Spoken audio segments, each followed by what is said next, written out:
Hello. I'm really worried, but I've decided to tell this story. I don't know how long I will survive my husband's betrayal 5 years ago. I know that a bullet with my name is flying, but I don't know when, where, and how.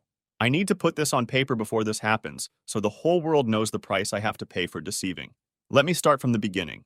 It started that year when my boys had summer break from school, and I, as we always do, sent them to a very nice summer camp. Ron was 17 at the time, and Jerry was 16. My husband Robert was on a military mission in some country in South America. He was a major, leading the A team of the Green Berets, and had been gone for 2 weeks. I just dealt with two of my secret lovers from the local fraternity and sent them home. Another one will be here the next day, and the day after that. Well, you get the idea. Every weekday I was served by a young stallion, except Monday, when the two brothers got together. It all started 3 years ago when I was invited to a student party with one of the football players who had been following me for a month. There were rumors that I loved young men with big dicks, and boys pestered me all night. I know I drank a lot of beer that night and was taken to the bedroom. I took charge of whoever wanted a piece and happily gave it to them. By morning, I was one well-fed woman. I don't know how many loads I put into all three holes, but it flowed like through a sieve. At that time, my husband was gone for another month. I agreed with several guys that they would visit me while the boys were at school. This started a series of cases that continued for 3 years. My children and husband never found out about this because I tried not to leave any evidence. Like I said, my two brothers had just left me, and I was heading to the shower when the doorbell rang. I responded by wearing a robe and nothing else underneath. Standing there were two captains I had never seen before, but they had the silver wings of a green beret on their chests. Mrs. Robert Johnson? Yes, it's me! I'm Captain Mitchell, and this is Captain Rogers. It is with deep regret that I report that Major Robert Johnson died this morning in a plane crash in South America. We don't have all the details and don't know if his body can be found. At that time, the plane crashed in hostile territory and the entire crew was killed. That was the last thing I remembered until I woke up later on the couch with my sister-in-law Julie wiping her face with a cold, damp hand towel. The two captains picked me up from the floor and called her using the emergency call card they had. They left when she arrived, and my brother was driving there from work. She picked me up, gave me a glass of water, and took me to the shower. Look, Robin, I don't want to know anything about what you did. But judging by the amount of cum dripping down your legs and the puddle on the floor where you fell, I'd say it was no use. The puddle has risen, and now you better wash away the rest before my husband, your brother, comes and sees this. If you weren't my daughter-in-law, I would call you a fucking slut and a slut right now and walk away from you. Now you have about 45 minutes before Al arrives to clean up and dress like a decent woman should. I'll be in the living room after I pour a cup of coffee. Now move over, bitch. I collected my thoughts, took a shower, and quickly got dressed. My husband was killed when I cheated on him, and now my brother's wife knew about it, and quite possibly those two captains too. What was I going to tell the boys? Will Julie tell me? My stomach churned and I vomited into the bathroom sink. If anyone saw these contents, there would be no doubt that I had been swallowing all morning. I rinsed it all down the drain, brushed my teeth, and rinsed everything off. I looked in the mirror and saw that my eyes were red and swollen from the tears I had cried. Every time I thought about what I did while my husband died, I cried harder. Finally, Julie arrived, and by the way my shoulders were heaving, you could tell I was sobbing. She helped me back onto the bed, sat me down, and dabbed my eyes with a tissue from the box on the bedside table. Robin, we will help you through this, and we will also help the boys. When this is done, you and I will sit down, girl to girl, have a heart-to-heart talk, and you will have to answer some very pressing questions. No lies or deceit will be accepted from you. I won't tell anyone what I saw today either. Thank you, Julie. I feel so bad right now. Why did this have to happen now? He only had 3 years left to retire and then be with me forever. Maybe you are being punished by a higher power. Al is here, and he wants to make sure you're okay before he goes to camp to get the boys. Don't worry. Tell them about it. He will tell them about it gently. And be close to them, and then bring them home. Julie and I walked out into the living room, and Al held me for a few minutes, rubbing my back. He said he would be back with the boys in the morning. The round trip to camp took 12 hours, so keep an eye on them in about 14 hours. As he was leaving, two women appeared and said they were from the base officers' wives club and had come to see if I needed anything. They told me that the military would handle all the funeral arrangements and take care of everything. The base chaplain will come tomorrow afternoon to talk to me and the boys. All I could do was nod at them.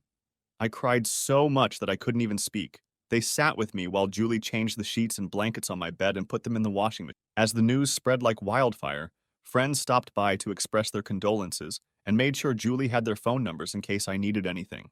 The base security colonel came in to collect any records Robert might have, but since he didn't bring anything home, there was nothing to collect. He expressed his deepest sympathy and left. After everyone had gone to bed, Julie gave me sleeping pills, put me to bed, and slept on the couch. At night, I slept fitfully.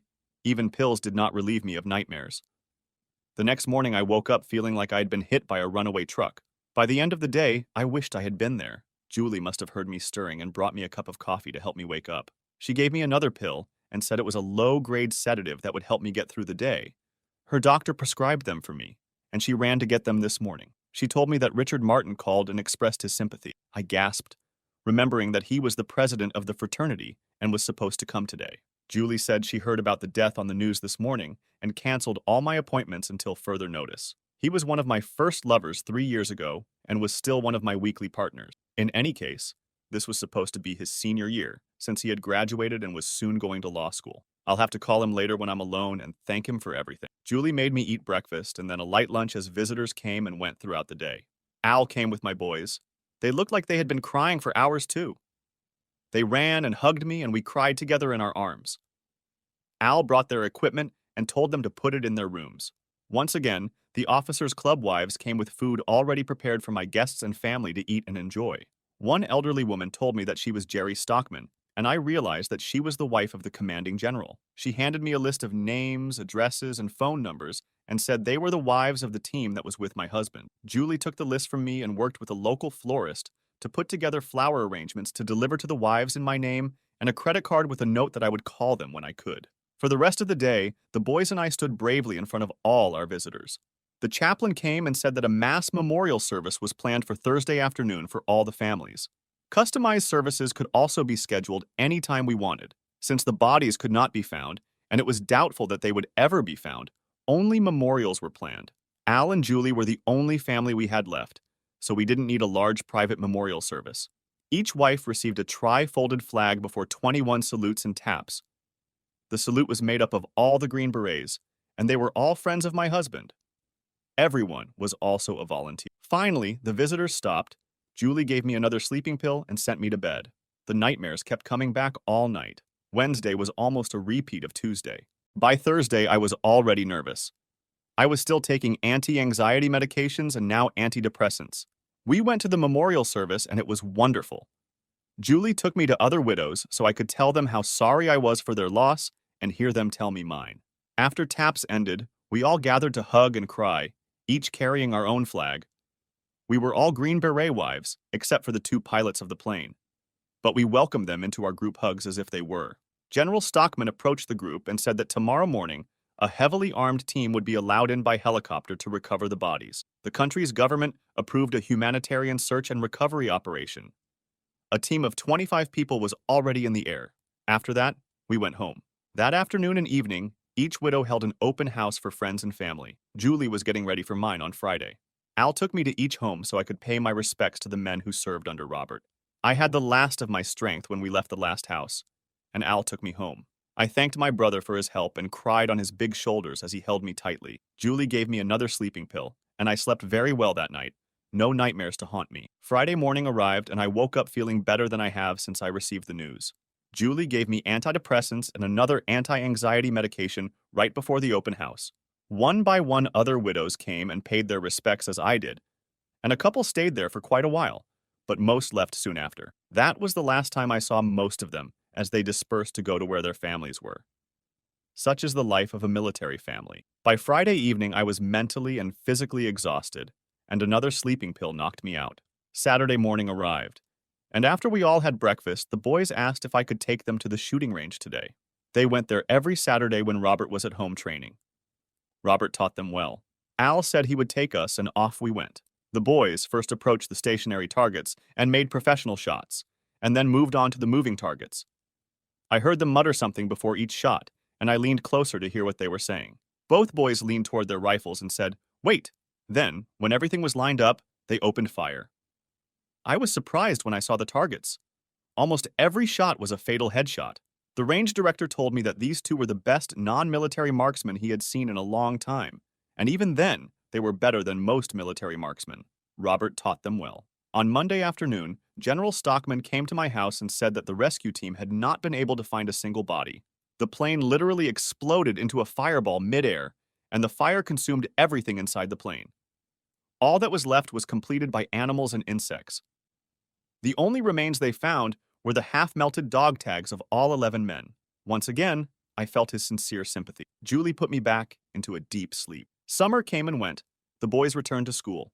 Ron became the eldest, and Jerry became the youngest. Their classmates gave them a warm welcome. The school also expressed their sympathy, and life went on. Then came the first disaster: college football. I was watching it on TV with the boys when the local college was playing a faraway college, and my first crush was on the field. He dribbled the ball toward the goalpost and scored the game-winning touchdown. He crossed the line, and when he raised his hands in victory, his head exploded on national television. The three of us sat there, completely stunned, when the channel very quickly went to commercial. It was all over the news for days. A sniper on the roof of the school building fired the shot that killed my former lover. After that, it was the talk of the town for several weeks. No one had any idea who the shooter was or why he was chosen as the victim. The police were at a dead end. On the night of the shooting, Richard Martin called me from his new campus. He told me that the new president of the fraternity called him and said that Richard's diaries had been stolen from the archives. He told me that the diary never mentioned my name, but each of my lovers had dates and times listed. The dead player's name was first on the list. I almost passed out when he told me it was being recorded, and I felt dizzy when he told me the last part. 3 days later, national news reported the death of Richard Martin in a sniper shooting on his campus. He was studying in his dorm room when a gunshot shattered the window and then his head. The shot came from a tree more than half a mile away. No evidence of a sniper was found. This time the police visited me because my name and phone number were in his directory. They showed me a photo of the letter he received the day before, and all it said was, "Wait." When I came to my senses, they asked what it meant. I told them that was exactly what the moving target shooters were saying as they waited for their target to line up with their crosshairs. My husband taught this to my sons, and they said it when they shot at the range. LT Police told me that the same letter had been found in the football player's room. I went down again. Now the police are interested in me and my connection with the victims. I didn't tell them that they were both my lovers. I just knew them both from all over town, and that seemed to calm them down for the moment. Over the next 2 years, all my ex-lovers died one by one at the hands of a sniper. The two brothers were the last to leave. The police came to me every time, and the day before they all received the same message. Wait. At some point, it turned out that all the victims regularly slept with me when my husband was out of town and the children were at school. Somehow, word got around and people in town started to distance themselves from me. Even my boys left home and didn't talk to me anymore. Julie came to check on me from time to time, but she didn't stay long. Both boys joined the military after high school, went to sniper training, and applied to Special Forces school. I wasn't invited to graduation and was told not to come. I had to remove graffiti from my garage door because someone had spray painted slut, slut, and bitch on it multiple times. People in the city looked at me with disgust. Men kept asking me out when their wives weren't around. I haven't had a lover since the day my husband died, and I never will again.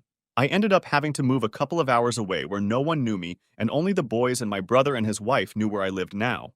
I attempted suicide twice, saw a therapist, took daily antidepressants, and attended sex addiction group meetings. I was losing weight and looked very old for a woman who was only 40. I looked 60. I didn't care anymore. I wanted to die. Al and Julie visited me weekly and tried to get me out of whatever state I was in. Without my boys, I no longer had the desire to live. I was responsible for the death of 10 young people, and it ate at my very soul. Now, on the anniversary of Robert's death, I am looking through a letter I received in the mail today. Those 3 memorable words are wait. I look forward to it and welcome it when it comes. My will has been written, and my solicitor's office has paid my funeral expenses. I called Al and Julie when I received the letter, said goodbye to them, and asked them to ask my son for forgiveness. Please, and asked them too. They both gave me theirs, and I hung up. I'm sitting in front of a large window and typing this on my laptop. The curtains are open to daylight, and I look out the window. I take a headshot, which will be easy. As I sit here looking down the street, wondering where the shot will come from, a military police car pulls up to my front door with its red and blue lights flashing. I watch the 2 officers come out, and the first thing I see is the glint of silver wings on their chests. For some reason, they seemed familiar to me, and when they came to the door and entered without knocking, I saw that they were my 2 sons. The military police car left and left after the driver put the bags in the entrance. Both boys came up to me, hugged and kissed me. I heard 3 shots in the afternoon air and both boys looked at me and Ron told me it was over. The sniper was dead. They told me that they had forgiven me and the Green Berets would take care of themselves. I don't know who the sniper was and no one will ever tell me whether it was Robert or not. My boys are back and that's all that matters now, boys.